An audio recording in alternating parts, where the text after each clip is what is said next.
මේ උතුරු මැද පළාතට අයත් අනුරාධපුර දිස්ත්‍රික්කයේ ගල්කිරියාගම උල්පතගම රණව ප්‍රදේශය.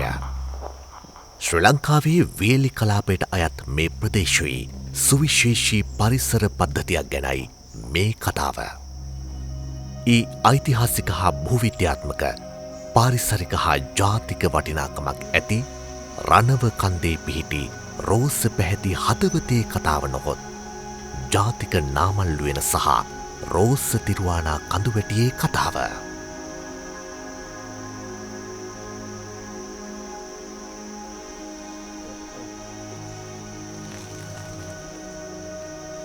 මේ නිවර්තන මෝසම් දේශගුණික වර්ගයට අයත් කලාපයක පිහිටා තිබෙන ජාතික නාමල් උයනයි. මෙය ශ්‍රී ලංකාවේ විශාලතම නාවනාන්තරය ලෙස සැලකේ. අක්කර 2000ක පමණ භූමි ප්‍රමාණයක පැතිරී ඇති මෙය දකුණු ආසියාවේ විශාලතම රෝස පැහැති තිරුවානා කඳු වැටියටද නිවහන වේ.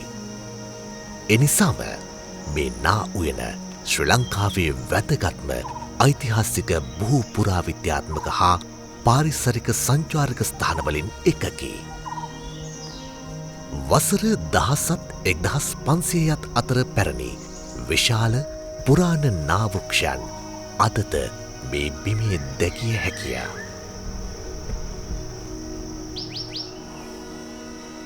ඉංග්‍රීසි භාෂාවෙන් අයන් වුඩ් ලෙස හැඳින්වෙන මේ ශාකයේ උද්භිද විද්‍යාත්මක නාමය වන්නේ මෙසුවා ෆෙරේයා යන්නයි. ශෝරියා කුලයට අයත් අප රටට ආවේනික නාශාකය ලෙස හැඳින්වෙන බටුනා මේ නා උයනට එක් වී තිබේ. බටුනා යනු ලංකාවේ දක්නට ලැබෙන නිශ්චිත ගස් විශේෂයකි. මේ භූමියේ වැඩි වශයෙන් දක්නට ලැබෙන්නේ බටුනාය.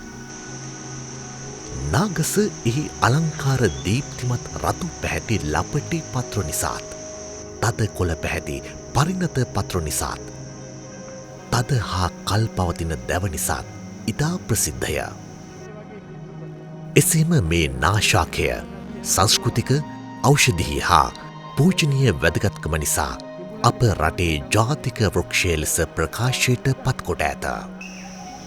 ශ්‍රී ලංකාව තුළ එක තැනක වැඩිම නාගස් ප්‍රමාණයක් ඇති එකම ස්ථානය වන්නේ දඹුල්ල ගල්කිරියාගම රණව ජාතික නාමල් උයනයි.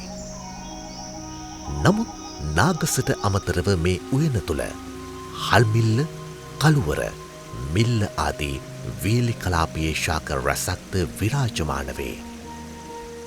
නිදහසේ පැතිර යමින් මේ වන උයනට අසිරිය එක් කරන ලතා මණ්ඩපද ඒ අතර අඩු නොවේ.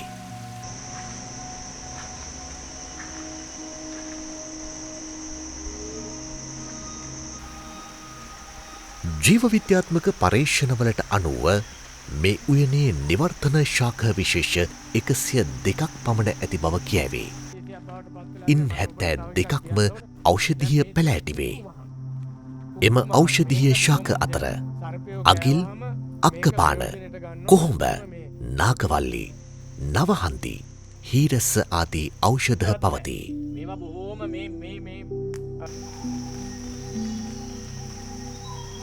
මේ වන ගැබ සතුනට අභය භූමියකි. මෙහි වූ නිහඬ බව බිඳෙන්නේ සතුන්ගේ කන්කලු මිහිරි ශබ්දයන්ගෙන්ම පමණි. ශ්‍රී ලංකාවට ආවේනික වූ හා ආවේනික නොවූ පක්ෂී වර්ග රාශියකටම මේ උයන නවාතැන් සපයයි. එසේම මෙහි කෘමි විශේෂ 75ක් පමණ ඇති බවත් පර්යේෂණ මගින් අනාවරණය වී තිබේ. වර්ෂ 2005දී සංරක්ෂිත වනරක්ෂිතයක් බවට පත්වන ජාතික නාමල් උයන වන සංරක්ෂණ දෙපාර්තමේන්තුව විසින් පරිපාලනය කරන සංරක්ෂිත වනාන්තරයකි. වසර මිලියන ගණනක් පැරණි ශාක පොසිල රසක් හා වසර 2000ක් පමණ පැරණි ඉතිහාසයක් නාමල් උයන සතු බව කියැවේ. මේ ඔබ දකින්නේ එම ඉපැරණි බව දරා සිටින හෙක්ටයාර 972ක් පමණ වන නාමල් උයන තුළ පිහිටා ඇති රෝස පැහැයෙන් දිතුලන මේ භූමියේ රෝස පැහැති හදවතයි. නාමල් උයනේ අසිරිය වැඩි කරන මේ රෝස තිරුවානා නිධිය අක්‍ර 650ක පමණ විසිරී තිබේ. රෝස තිරුවානා කන්ද වසර මිලියන 550කට වඩා පැරණියයි විශ්වාස කෙරේ. කඳුවැටිය කඳු වැටේ 7කින් සමන්විත වන අතර මුහුදු මට්ටමේ සිට මීටර් 180ත් 290ත් අතර උන්නතාංශයකට ළඟා වේ. බොහෝ අමුත්තන් භූවිද්‍යාඥයින් සහ අනෙකුත් විද්‍යාඥයින් රෝස තිරුවානා සම්බන්ධයෙන් විවිධ පරීක්ෂණ සිදු කර ඇති අතර ජාතික නාමල් උයන සහ රෝස තිරුවානා කන්ද පිළිබඳ භූවිද්‍යාත්මක දැනුම වැඩි කිරීම සඳහා මෙම අධ්‍යයනයන් ඉතා වැදගත් වේ. පුරාවිද්‍යාත්මක පරීක්ෂණවලට අනුව රෝස තිරුවානාවලින් නිපැයූ පබළු හමු වී ඇති අතර මෝගල් අධිරාජ්‍යයාගේ පෙම්වතිය සිහිවීම පිණිස ඉදිකළ ටච් මහල් මන්දිරයේ ජනෙල් අලංකාර කිරීමට රෝස තිරුවානා යොදාගෙන ඇති බවත් එම රෝස පැහැති තිරුවානා මෙම බිමින් ගෙන ගොස් ඇති බවත් ජනප්‍රවාදයේ එයි.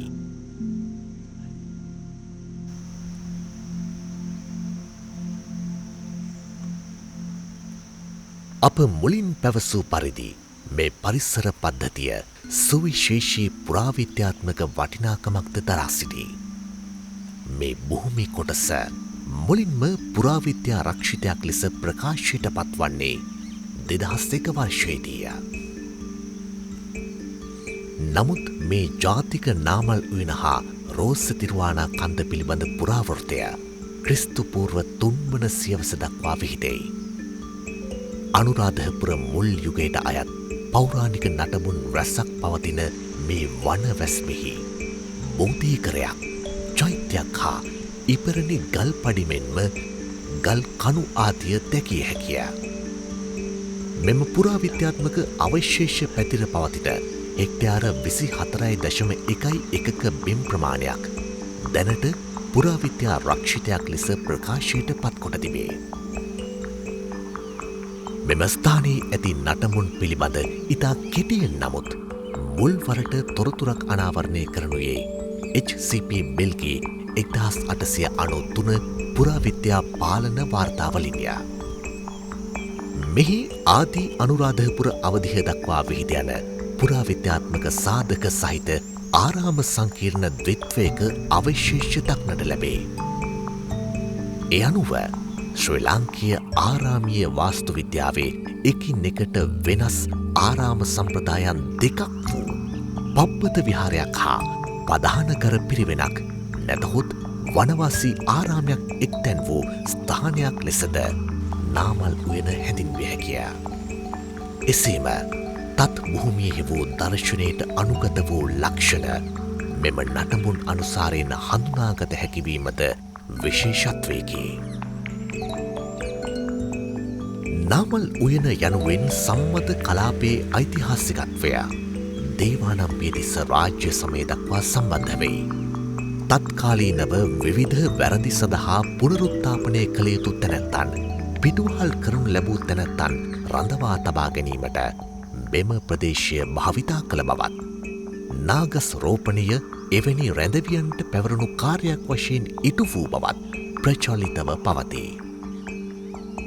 එමෙන්ම මහමෙවුනා උයන සංවර්ධනය කිරීමට පෙර රාජකීය උද්‍යානයක් වශයෙන් යොදා ගැනීමට අපේක්ෂා කර තිබුණේ මෙම ස්ථානයේ බවත් පසුව මහින්ද මහා තෙරණුන් විසින් මහමෙවුනා උයනෙහි සීමා ලකුණු කිරීමෙන් පසු පූර්ව අභිප්‍රාය අත්හැර දමන්නට සිදු වූ බවත් ජනප්‍රවාදයෙහි පවතින බව වාර්තා වේ.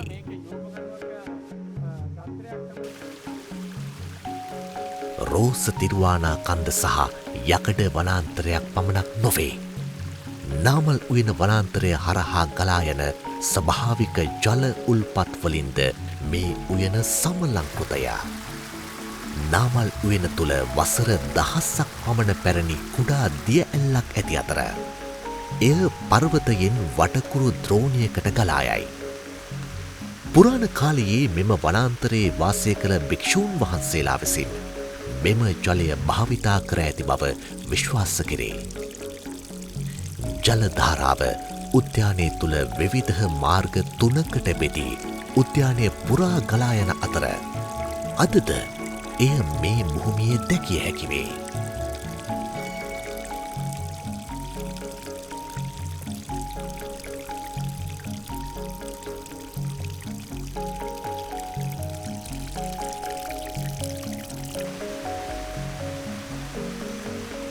වර්තමානයේ මෙම පාරිසරික හා පුරාවිද්‍යාත්මක උරුමස්ථානය ජාතික නාමල් උයන ලෙසින් ප්‍රචලිතව පවතින අතර එම නාමය හඳුන්වා දුන්නේ 1991 දී වනවාසී රාහුල හිමි විසිනි.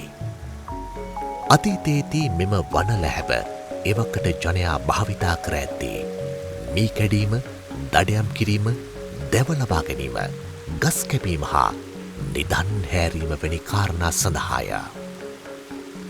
නමුත් රාහුල හිමියන් මුරගසක් උඩ තනන ලද පැලකට වී ජාතික තලයකට මෙම ස්ථානය රැගෙන ඒමට ගත් උත්සාහය අතිවිශිෂ්ටය.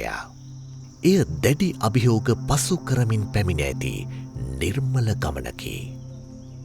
මේ භූමිය ජාතික නාමල් උයන බවට පත්කිරීමේදී විශ්වයේ සතුන්, සිව්පාවුන්, ගහකොළ පමණක් නොව වැස්ස, සුළඟ සහ මෙලොව වසනා සියලු දෙනා මෙන්ම මේ මහා ස්වභාව ධර්මයාද එක හෙලා උදව් කරන බව උන්වහන්සේ නිහතමානීව පිළිගනී. උන්වහන්සේගේ අප්‍රතිහත ධෛර්යය නොවන්නට මෙවන් වටිනා භූමියක් සමස්ත ලෝකයෙන්ම වසන් වන්නට ඉඩ තිබුණේ. ජාතික නාමල් උයන සහ රෝස තිරුවානා නිධිය යනු ජාතික උරුමයක් පමණක් නොවේ. එය පෘථිවියේ රෝස හදවතයි. එය නිවැරදි ලෙස කළමනාකරණය කිරීම අප සැමගේ උර මත පැට වූ යුතුකමකි. එය අපිම ආරක්ෂා කළ යුතු අනාගතයකි.